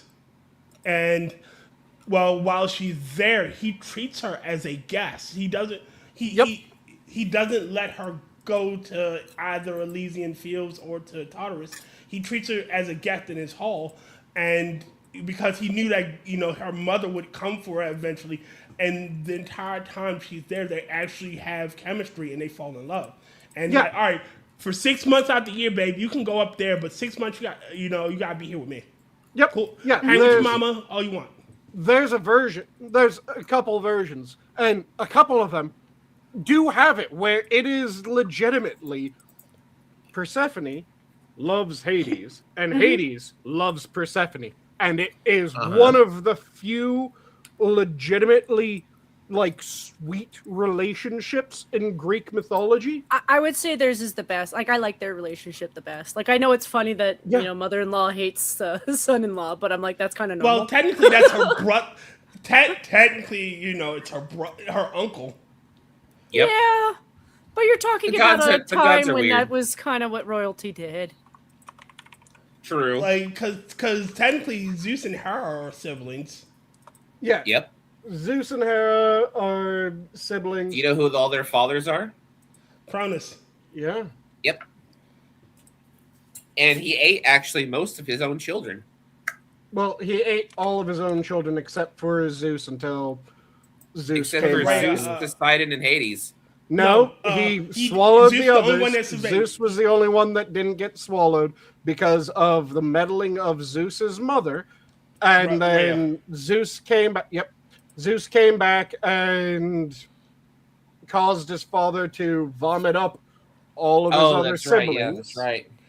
They were vomited back. Rhea turned instead of gave Zeus to Gaia to hide, and see, she this is gave what him modern a writers- bag of rocks wrapped in swaddling clothes and baby clothes, essentially, and like here he is. This is what modern writers cannot do. We have had badass female characters pretty much throughout history. Well, Yep. again, you History. can tell. Wait a minute, hold on. I read a book, and you can tell a lot about. That's a first. Go to hell. It was Taught you talking how about. to read. It was talking about gods and shit, and they said Did it have you can tell pictures? Go to hell! I'm trying to explain something, you fucker. I know. I'm just fucking with you. It was saying, you could tell a lot about a culture, about what gods they worship, and who is positioned in certain points. If you can have, there are male gods of creation, but you more likely find there are female gods of creation because to them females are the creators. Yep. You know, and you will find like there are warrior women like Athena, but she's not combat. She's more strategy. You Well, know, it's also Oh, she is for combat as well in the actual myths, because do you know how Athena became Pallas Athena? she killed the nymph Pallas accidentally. Well, there's actually several different things named Pallas, but one of them is she kills a Titan named Pallas. One of them is she kills a giant named Pallas. I like the thing I like the one where she killed the nymph named Pallas because it was not she got caught in the bloodlust of it, and she didn't mean to do it. Oh, in the Titan and the giant, because it gets really confusing, mainly because it wasn't an organized faith with a single orthodoxy, but a collection of similar faiths that all got kind of mixed together. She crushes Pallas, the giant, and the Titan under a mountain. Nice. Yeah, she picks up a mountain and crushes them. And then she skins them and wears their skin as armor. Nicer. Yeah, that's how she became Pallas Athena. But to go back to it, if you look at any other character from the Iliad, or name a Greek hero that you like, and that Greek hero has a tragic, tragic death, the exception is Odysseus. Perseus.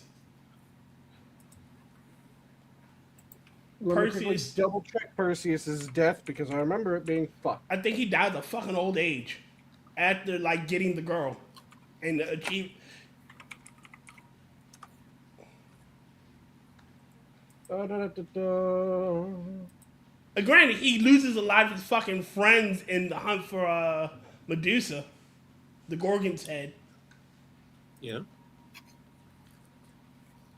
Medusa's another one I felt bad for. Like, So it Oh, yeah. depends, because there's a couple different versions. You have some of them, yes, he lives out to old age.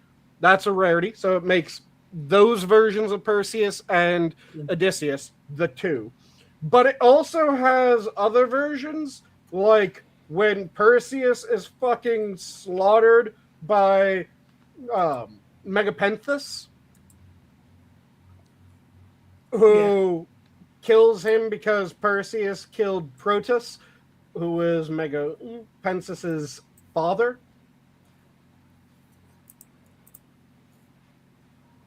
So there's two versions of that. There's happy ending Perseus and there's fucked ending Perseus. And I think there's more versions of fucked ending Perseus than happy ending Perseus, but there are happy ending Perseus. I think to counter you, Jen, I think the woman that got the worst deal in all the Greek myth was fucking Arachne. Arachne wasn't boastful. She wasn't proud. She was just better than a goddess. She was better than Athena at weaving, and Athena goes fucking ballistic on her and kills her. See, the one who I would say has the worst time of things is Medusa. I still say I still say her. Again, it's nothing she did. She didn't like. Hey, Do you know how I know. Medusa became a Gorgon? She asked after depending on the version, she either asked Athena to Artemis, I think it was Artemis, to transform her after she got touched by Poseidon. She got touched by Poseidon. You make it sound like it's once. This was like... Well, no, I'm explaining the virgins, man. Let me finish the virgins. It's she was a temple priestess of Athena. She got touched in Athena's temple, and Athena punished her for getting touched by Poseidon in her temple. And that came out more wrong than it should. And then there is also the virgin where the Gorgons aren't just one. It is women that have been like battered and like are taken away by Artemis for their own protection. Like, and Medusa just one of many Gorgons. Well, one of three. So the different versions, all of them include the same thing, or one of the same elements. The same element that they include is that it is not once that she is horrifically violated by Poseidon. It is routinely and aggressively violated by Poseidon. Then there's the anti-Athena versions and the pro-Athena versions. So the anti-Athena versions is that Athena finds out that she was violated all these times within her temple, and she curses Medusa. Because Athena, famously, one of two virgin goddesses. The other is Artemis. Yep. And there's But even a in Artemis, strange... go ahead. There's a strange argument that she's one of three virgin goddesses. But even then, there's a version of Artemis that a story of Artemis that she had only one male groom. Like she allowed one male to ever hunt with her. Yeah, but she didn't sleep with him, which is why she's still a virgin. Actually, she's one of three because it's Artemis and let me double check. I want to say it's Hecate. And Athena is only a virgin because of the Trojan War shit. She lost the apple to. She lost. So, yeah, you have three main virgins. Technically, there is a fourth virginal goddess, even though the fourth one is definitely not a virgin. She's still counted as a virginal goddess. Sometimes. Aphrodite? No. So the three main virginal goddesses, you already got two of them. It's Athena, Artemis. The third one is Hecate, who is also somewhat of a confusing virgin, but still technically a virgin. She all right, fine. Then we'll kind of, sort of, not really. Yeah, it's a bit strange, but she's included as a virginal goddess. But the one that is the weirdest virginal goddess is the one that is the least virginal of the virginal goddesses.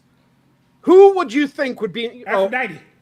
Nope, not Aphrodite. Aphrodite was a whore and just in the Proud of it.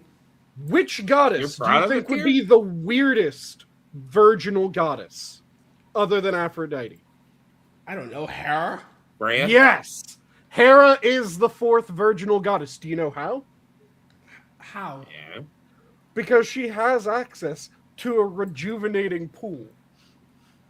Oh. So in other words, she re-virginizes herself. Every so many months, she just goes back, gets a nip and tuck, and puts it back. Yeah, she re-virginizes herself with her pool of healing. Yes, Hera has the ability to heal her hymen due to her pool. She has a pool of water that is this healing pool of water, so she re-virginizes herself. Gotta keep it nice and tight for Zeus, I guess. That maybe that's why he keeps running around with other men's wives. He doesn't want a virgin. Well, it's like Benjamin Franklin. He wants them a little bit older and mature so we can hold a conversation with them afterwards. I mean, guess that's what it is. Well, considering that one of Zeus's first... Actually, let me see if you guys know this. Cause Zeus is a fucking whore. He is, yeah. I was gonna joke if they tell me that Zeus is supposed to be the male equivalent of male virginity. Cause Zeus and Zeus usually goes after other men's wives. Yeah. Zeus, Zeus has he'll cuck you. Yeah, he will. yeah, he loves cucking, especially mortals. But if you're lucky, you come home and your wife isn't a cow. I still like. I know that was supposed to. That's valid. Like, I know that was supposed to protect the woman that he boinked, but I'm like, you turned her into a cow. So, do you guys know Zeus's first wife? Lita. Say again? Leto or whatever. LD. No, Metis. Oh, yeah. So Zeus's first wife is Metis. His second wife was Hera. Do you know the Orphic origin of Persephone? He fucked Gaia? No. Well, he did fuck Gaia in many different. Fuck the mountain. He literally fucked the mountain. He fucked the volcano. The Orphic origin of Persephone is that he fucked his own mother. Special. Very. It's not very uncommon for. I mean, again, he's fucking his sister. I'm not. He fucks several of his sisters. He fucks his grandmother, and he fucks his mother.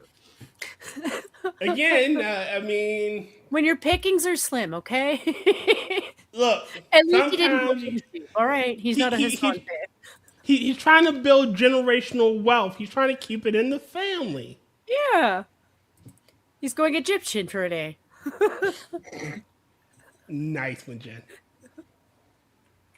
I mean, at least they didn't go Habsburgs. I mean, they could have gone all the way to like, legendary jaw. Yeah.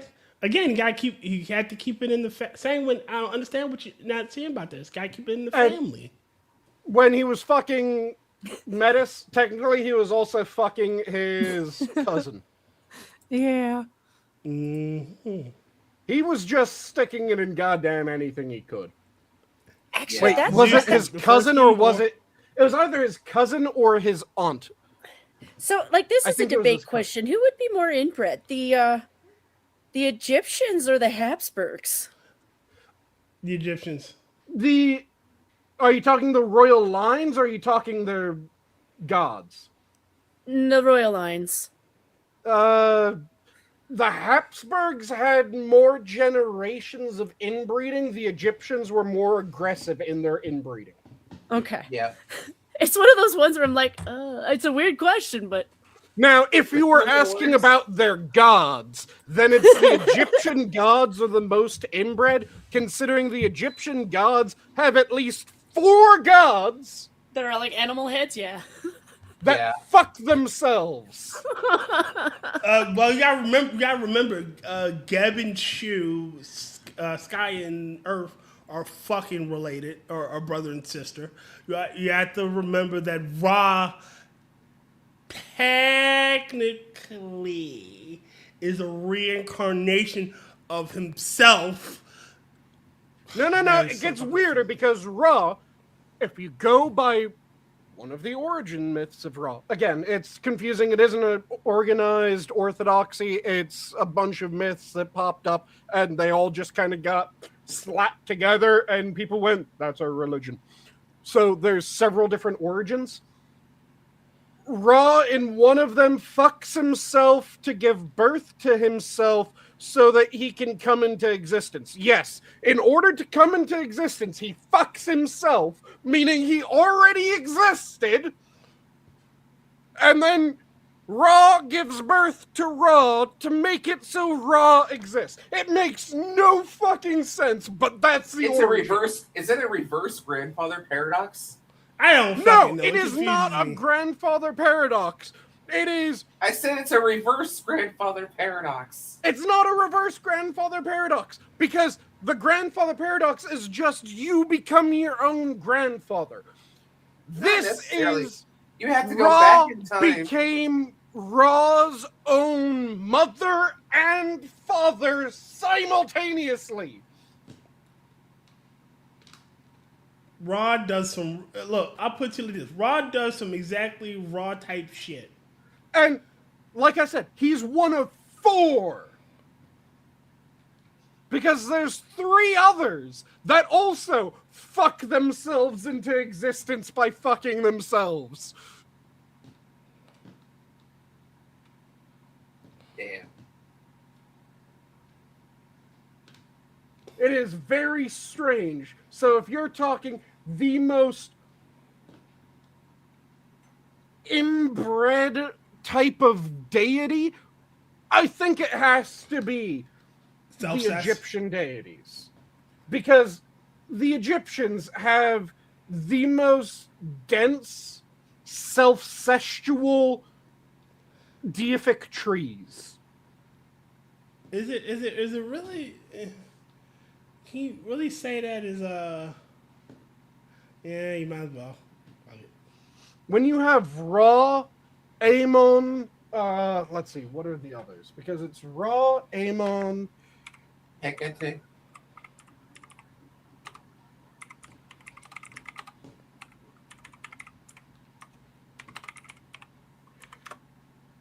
it's Ra, Amon, Adam, and oh, sorry, I left out some because you have Adam, you have Kepri, you have Amun, you have Ra, you have Pa, Oh, Lord Pa. and then Horus doesn't count because Horus wasn't really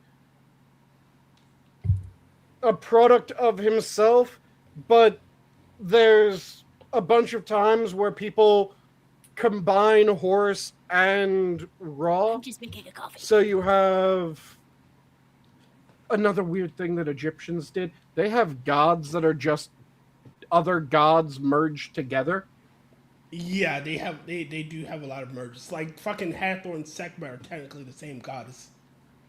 Oh, no, I'm not talking about that. I'm talking you have gods that are just unions of 2 gods.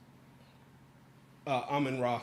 And yes, you have Amun Ra, which is Amun and Ra fused together into their own being, but Amun and Ra still are things. The weirdest one is there's a fusion god, and it sounds like a fucking card game, the way that their religion works. I But was there's gonna a say. fusion god of My fusion Horus form. and Horus. Yes, Yu-Gi-Oh! Horus is based on fused it. with Horus, and it doesn't just make Horus. It's Ultra Horse. You know Yu-Gi-Oh! Is based on that, right? Well, Well, loose no, ends. the story, the anime say story loosely. is based. It's loosely based off of Pseudo-Egyptian It was stuff. inspired Fancy by Egyptian, rather yes. than based off. Yeah. The card game itself is completely and utterly not. It's just hilarious the way that he said that, and I was like, you know what? I know what that kind of have a feeling. But yeah, there's a form of Horus, or rather, there's a god that is Horus that is just a fusion of Horus and Horus. Yes, the same fucker fused with himself somehow. That is not just Horus, but is just Horus. I am Ultra Horse. Effectively. Mega Horse. It is really weird. Also, there's Horus, who is the son of Osiris and Iris, is also a sibling of Osiris and Set. Again, these are a bunch of different faiths that all had kind of the same idea, but not quite. So they had different myths, and they just all got grouped together. But you have Horus and Ra getting mixed together. And there's 3 different versions of Horus and Ra getting mixed together. You have Ra and Osiris getting mixed together, and I think there's 2 Ra and Osiris. You have Ra Amun, you have Ra Atum, you have a version of Ra that, or Ra, Atum, and Amun all mixed together.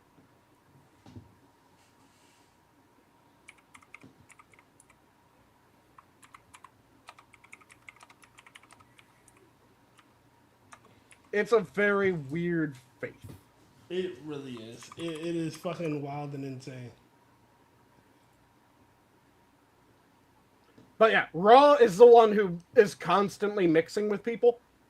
Because you have Ra Amun, you have Sobek Ra, you have the version of Ra that mixes with Osiris. So you have a version of Ra that mixes with Horus. You have fucking like 6 other versions of Ra mixing with other fucking gods for some reason. You have Ra Horekti or something like that, which is Ra the morning sun. Then you have another version which is Ra the setting sun, and then you have another version which is those 2 mixed together with Horus and makes it Horus of the rising and setting sun. It gets weird. Yeah. It fucking does. Egyptian mythology is fucking whack. And then you also have Ta Sokar Osiris, which is a singular god that is 3 gods. Just make them kith. And you have the one gods god. actually. It's funny that the gods used way more than the fucking Dragon Ball does. Oh yeah, they are constantly mixing together. Like I said, it is something that because of how the faiths just were mixed together in weird ways, you have what sounds like a fucking anime or card game or monster collecting game, where it's, and now I'm going to fuse my Ta, my Sakar, and my Osiris, and I'm going to make... It's basically the original H.P. Lovecraft. Kinda, yeah. in some ways. And then you also have very anime villain-esque. You have Set, who is a villain, a hero, a anti-hero, and all kinds of other shit at the same time. Also, don't get me started on the... We're not talking about that cum fight. The cum fight! Bastard, we're not talking about that. There's a legit myth that is just the ancient Egyptian cum fight. That doesn't surprise me. And that sounds like something I'm making up. It is not. It is not. It is Horus and Set trying to come in each other in order to win. And constantly being tricked into coming into themselves. It makes no sense, but it is hilarious. Insane. And there's several times where, like, Iris swoops in to slap away cum. It is the weirdest fucking myth, but it is. That's the one you never learn. That's the one myth you never learn when you're a kid. Yeah. Which is strange because they tell you the story without the fact that it was a cum fight. I have to tell you something, Ka. One of the first things that we noticed at 15 in high school for back in my day was all the teachers being like, you're going to do a project on Caligula, and then trying to do research on that on the internet, and it leading straight to dongs. Mm-hmm. That doesn't surprise me either. No. It's also you're one Google search away from big black cock. This was also back when the school systems didn't have as much parental control. So you're thinking like these kids are in the library at the school and they're like, oh, I'm seeing a bunch of ding dongs. Luckily, the librarians for some were fucking like, oh, reason, that's the not your witch fault. isn't dead. Yeah. At least the teachers acknowledged that wasn't their fault.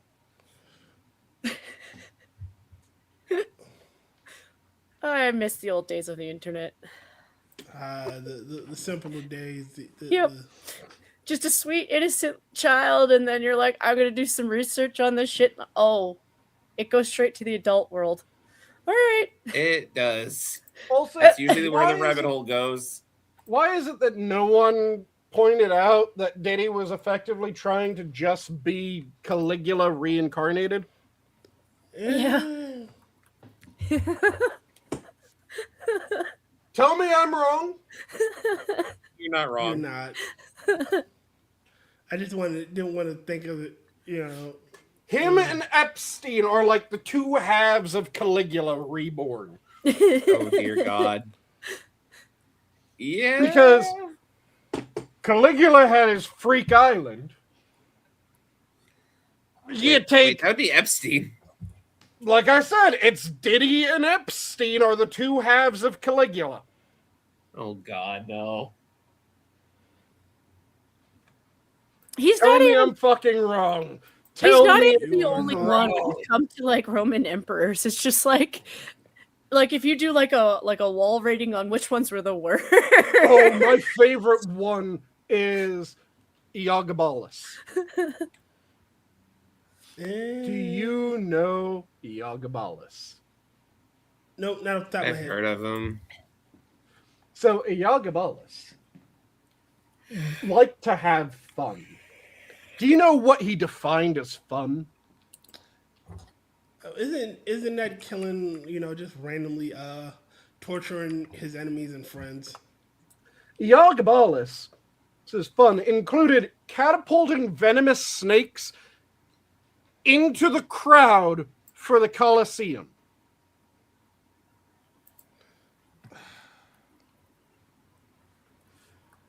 Also included cross-dressing. Also included, I think he was the one with the horse. Let me quickly check.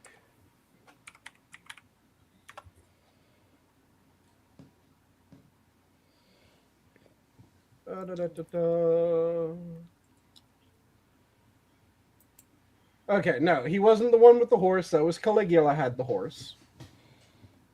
But yeah, he would just do insane shit constantly.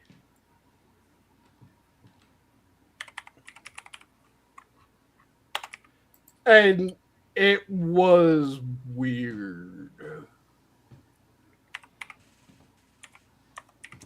That sounds about right. Like I said, my favorite one is just demand that everyone show up at the Colosseum. Launch venomous snakes at the Colosseum. Why? Why did you do this? Because I can. Because I'm emperor and I can. Well, it Accurate. also terrorizes your population a little bit. It's like, hey, listen, I get to fuck around, but you don't.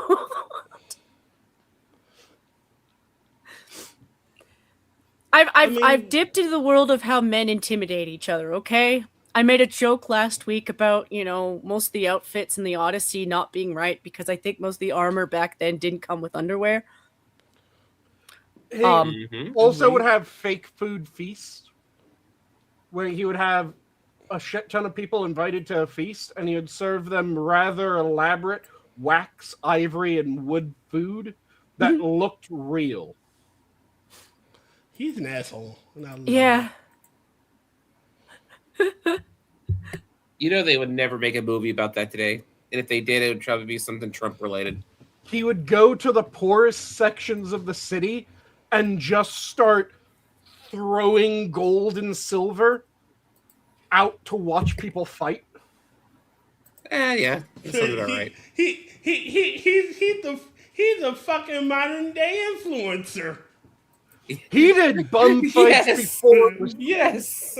He had bum fights before bum fights were cool. He's Yeah. like, you want to fight me, bro? Fight me, bro. I'm just sitting you, and then it just throws like fucking fake food at you. Like, he's just gonna do dumb shit just for the sake of it. Imagine if he had Twitter. God. Could you imagine if bro. these gods had Twitter? He Hey, bro, married it's a male former slave, really. making himself the wife.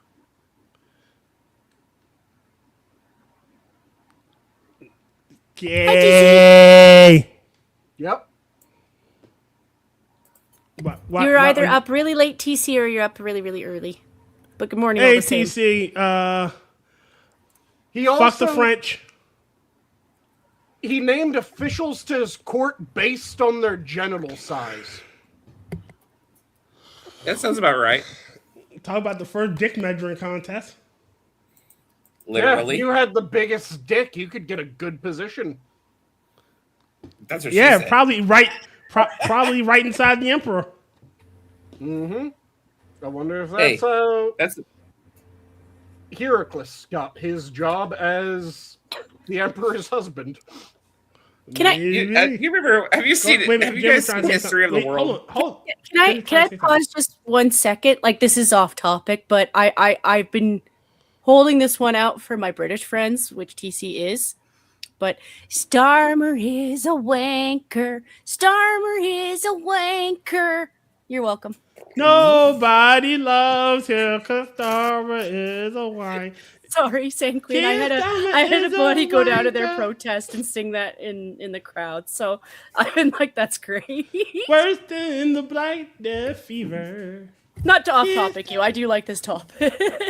TC, if you go to one of the Minions of the Zoo in space or BAD, we have a song given us to by our friend Batman. I think you'll like it. It's called Keir Starmer is a Wanker. I must have missed that one. Yeah, there was so if you you listen to probably But- wouldn't have seen my clip because I got it from my buddy who went to the UK. But he was so he's a Polish gay man who's been living in the UK for probably his whole life. But he went down and he was like, I'm gonna sing this with the crowd, and he got like a bunch of them singing with him. So he just recorded, his face and then, the singing. But he did it to Seven Nation Army, and I can't get it out of my head. Doom, do, do, Nice. do, do, do. Yeah. But yeah, just listen. It's part of the intro videos. Well, not Okay. intro videos. The pre-show start videos. Yeah, it's probably one when I was gaming on the night. Yeah, sorry for interrupting you with it's that. it's always on. It's you just don't look at the videos.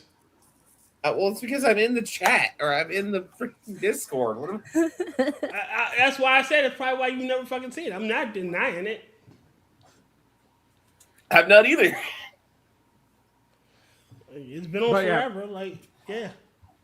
Elagabalus was the horrific emperor that other horrific emperors attempted to outdo.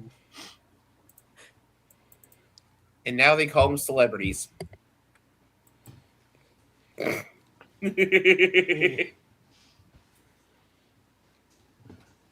And that just reminded me of the whole thing going on where apparently Sneeko slept with a shit ton of people.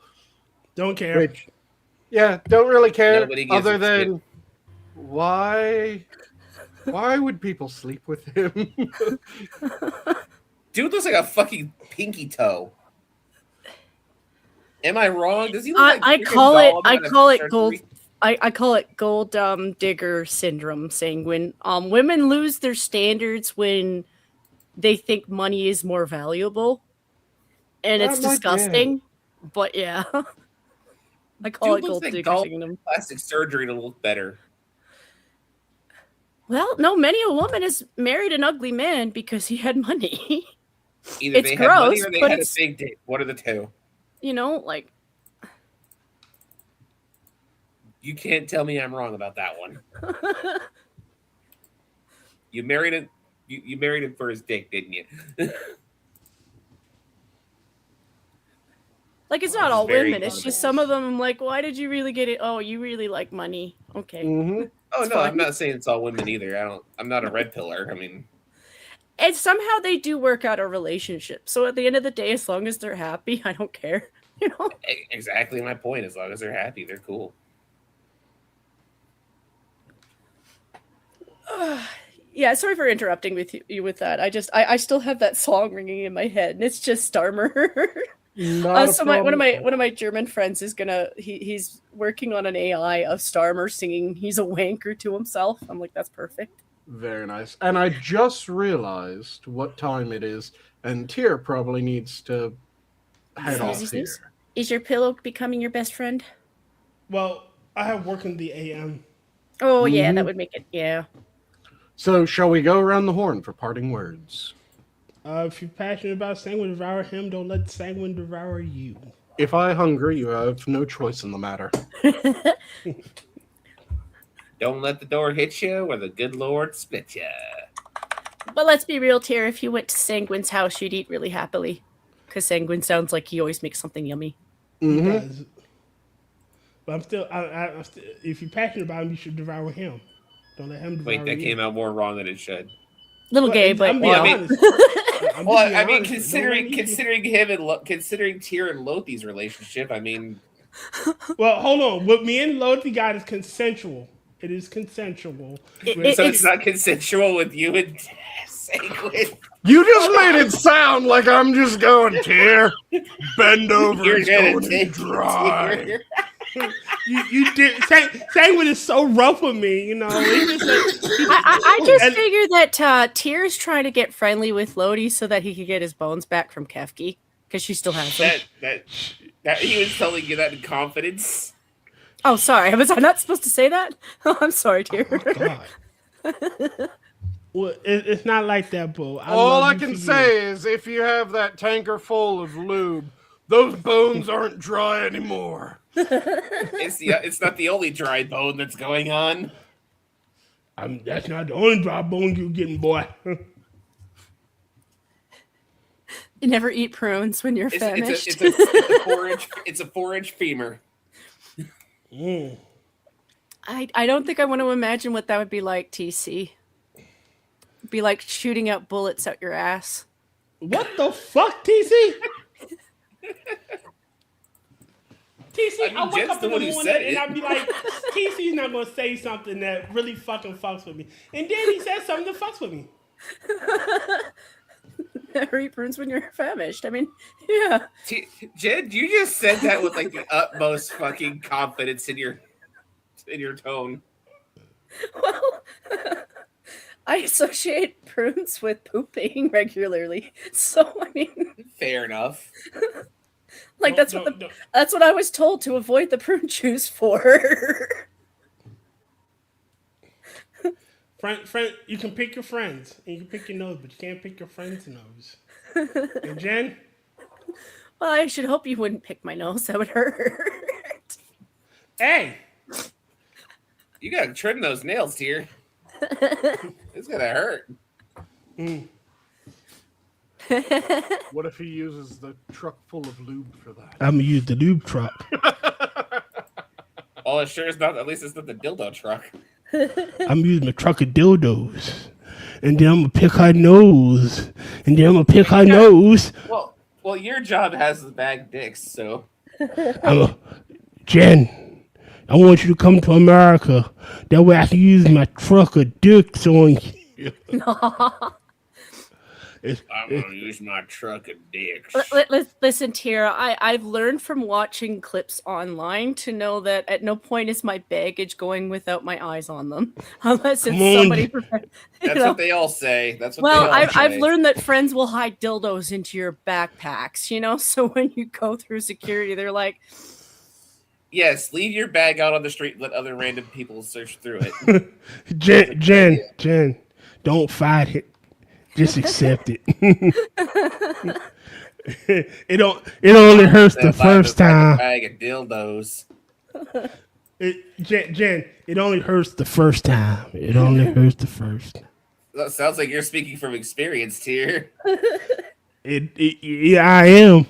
"Oh no!" Once you used to it, Jen, you'll never go back. Oh, is that what they say? Well, they have said that, yeah. Mm-hmm. See, I don't trust the black dildos. You see, I had this. Oh, I had this. God, what excuse racism. me. So you gotta hear me out. Hey, Tina. So All right, back here, in let's hear her COVID out. years, when I had my job and I was going to work at like 4:15 in the morning, and I'm trying to go to the train station, and my first day there, and I'm trying to get onto the train station, and I look and there's like dildos on the pathway going into the train station. I'm like, oh, okay, there's homeless people in the area. I'm like, fair enough, I'll just walk on by and get out of there. The next day I come back and do the same thing. The dildo's still there. There's a second one. I'm like, how did you produce another one? There was just one of you yesterday. Did you like make babies? And then I came back the third day and there was a third one. I'm like, you really are making babies, but that doesn't make sense because there should no, I don't trust the black dildos anymore. What you don't know is black dildos multiply really fast. We breed. To be fair, that dildo didn't go away for like smokes or milk though, so maybe he was a better black dildo. Oh, No, that I don't think. You gotta remember, there's mommy dildos and there's daddy dildo. And that was a mommy dildo. Oh, was that a mama dildo? Raising her young. Raising them young. God. So, going back to parting words, who wants to go next? I think that's all of us. Yeah, I think that is. Did each of you go? In that case, Yes. since we were talking about horrific Roman emperors at the end, I'll go with a saying that is actually fairly good. First in the Latin, occultii musices nullus respectus. No respect is paid to hidden music. From Fair Nero. enough. And with that, have a good night all. The zoo is closed. Bye, everybody. Goodbye, Bye, everyone. Good night. There we everybody. go. Okay, now I click this, but